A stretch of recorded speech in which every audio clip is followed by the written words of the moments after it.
Kenekwa ngi Igbo dị mgbe ụmụ nze moze biko Governor Soludo Ogidi community village in Anambra state need your help. Yan gwa it's a video of utmost responsibility for everybody. You want a video kabaru share Ogidi need your help. Nda we bia call attention for you on this road last year, which in Anambra saying that this issue should be treated as issue of emergency. Biko do nekene no video Soludo mgbe bia na that place akọwachala say na ihe aya alụ n'ụzọ neko esi wedi Soludo we say that na this road will be attended to. Now nenene this video Ministry abatete umudi oka ezi owele omunachi obadatara na ju ebe ni ifu mmili ebe adire 20 years ago akwere akwe ojuzue ona asụpụta na affect these 3 towns, these 3 villages, Ire, Abo, na Ezi Ogidi. Okay, allo where mirror the drainage of man. Solution, and we must find a solution. Before I became governor, now my manifesto, I identified the environment as our #1 existential threat. Flooding and gully erosion. I did make this point that people are building roads, putting drainages, but without termination points. And so water must find somewhere to go. But you must also then have Nti, after every maybe 500 meters or so, a Nti, which is desilted every year, so that the speed in water Jiabia will be slowed down. These are things community can do. And the thing I can say to you, Bona, I am here now. It's a very expensive project. Second Niger Bridge, and we be covered near receive here, or receive Obanyezani Idemili North. So, our larger million to be, we've resolved in Kowalaji about 80 to 90%. Then we've taken it to Inland Door, which we've resolved. From Inland Door, we are now coming here. From here to Inland Door, 8.2 kilometers. Then height difference, 58 meters, the difference in height between the two areas.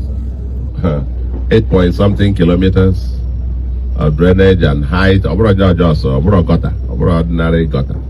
But the Anambra must recognize that these problems have taken decades to grow, and they will not be solved in one night. But we appreciate the fact the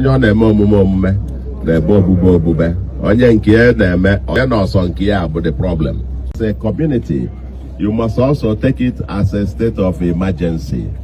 Along the road, as a care with our neighbor,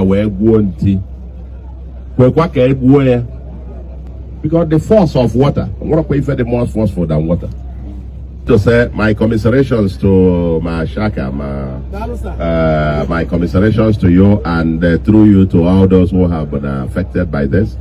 Well, and we are a force of nature, but this is one that we have to intentionally try to address. Government can do something, and we will do something, and we're already doing something. Okay? Thank you, Manu, and video. Now, what can Uzakita, how much will it cost the government in a banya Uza since?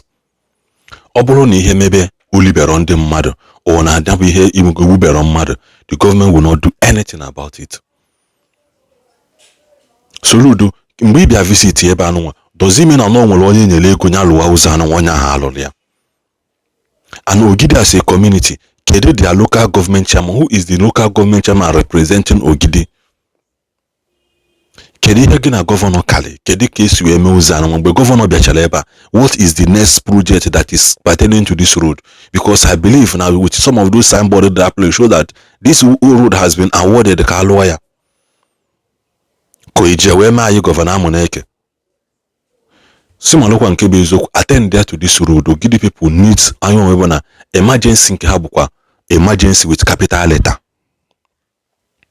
Milini nene huna badata na bazida place na damage on them mother na make life very very unbearable for them. Ne can them mother siwe to bulizana mili na yo Soludo biko. Sibi abi achete ha local huzo. I have been crying that na uzo Oko, security are the basic three things needed from the government. We're not asking for too much. We as indigenous, why the black, we have been trained to survive from any condition. Manabiko, when it comes to road, when it comes to light, when it comes to security, these three things I need it. I assure you be how you go no with an allocation. I assure you will go no kwesi jojo bowling go sugar mommy uno, anyone you where will wala yolo. Manalokene na yenka. Uzalu this year, man lo next year. At least another government now, but they will focus on another thing. Hello no. Monobudo every time all the whole government uzo this like I said na organizing eme na ndo cha kedem unu travel obodo Igbo nwa gi n'obodo Igbo omgbe ọbụla ka na akụpụdo ụzọ alụ n'obodo Igbo and the government alụcha nke ahụ ọcha government bata ọzọ ifocus on ebe ụzọ nke abụna alụlụ ọcha nke ọbụna alụlụ ọcha. This is becoming more unbearable biko nene video mgbe ndị Ogidi June na main road na ayo Soludo biko ka ọ gbatala ha ọsọ enyemaka nene this video.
Ogidi na-eme protest because of mmiri Ogidi edebere na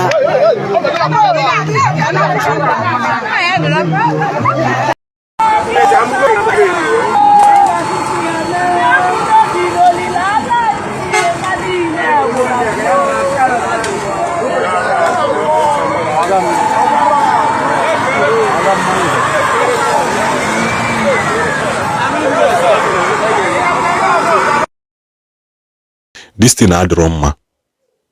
Udolo Keno Ngwela that na Soludo visit to this place before. Governor Obuni visit Geba and don't go in the go sell this road. Or see make sure that million has been channeled to the right direction. We on ya arrest now with ala yegaju again earlier.